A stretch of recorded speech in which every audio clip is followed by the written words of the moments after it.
Calor da moléstia.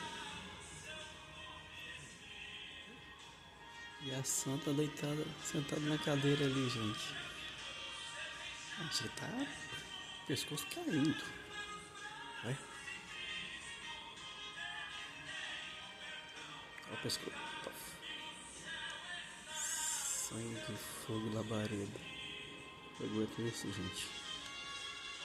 Tem que chegar nessa casa pra botar moral nesse povo, né?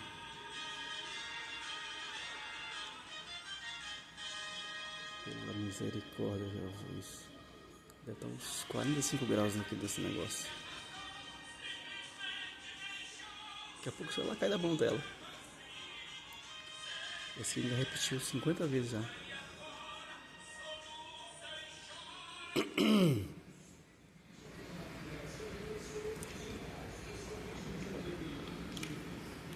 Tava... Rapaz, não me diga isso. A senhora faz o favor de entrar e sair desse calor? Aqui tá entrando uma brisa. Em nome de Jesus, sai daí. Deve estar uns 50 graus aí. Aqui tá entrando uma brisa. Que brisa que eu tô daqui, eu tô sentindo um calor. Ah, eu tô ouvindo meu louvor que eu gosto. A ovelha agora. Não, Júnior. vem deixar. Deixa. Eu vou falar porque eu vou lavar sozinho. Não, vem deixar.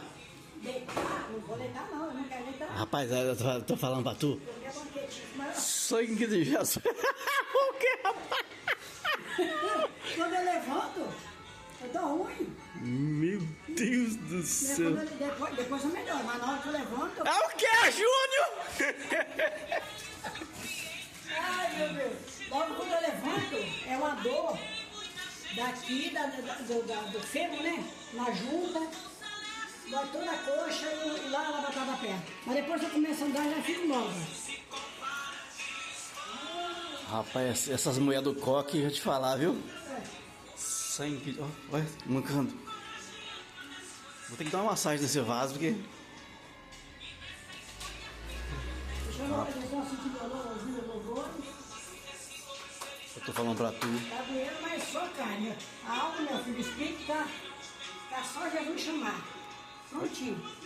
É? Ah, meu Deus, se vai chamar agora, É direto. em nome de Jesus. Não tem purgatório, nem nada. Não, eu não sou de Jesus.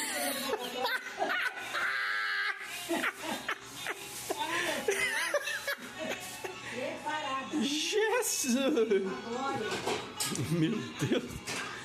Direto, velho. A hora que o Senhor chama. É. Pra que sofrer tanto nessa terra perder o céu? Né? Eu, hein? Eu também. Poxa, assim não vale a pena, não. É daqui pra glória, ó.